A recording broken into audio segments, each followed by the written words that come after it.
Hey guys, this is Matt at Deadeye Gun and Pawn. Today we're going to be talking about the Palmetto State Aromry PX9 9mm pistols.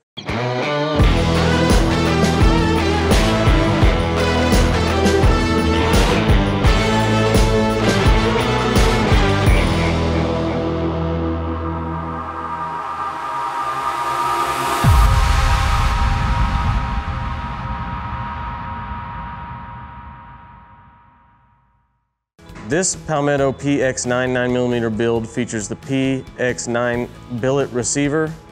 We opted for the SBA3 pistol brace, which we have here in store at Deadeye Gun and Pawn.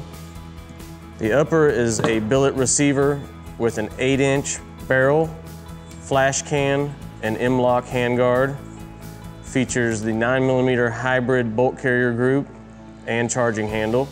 The PX9 9mm accepts Glock magazines.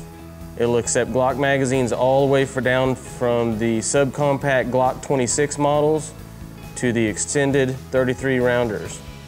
This is something you can build right here in our store with a complete lower, complete upper, an SBA3 arm brace, and a Glock magazine.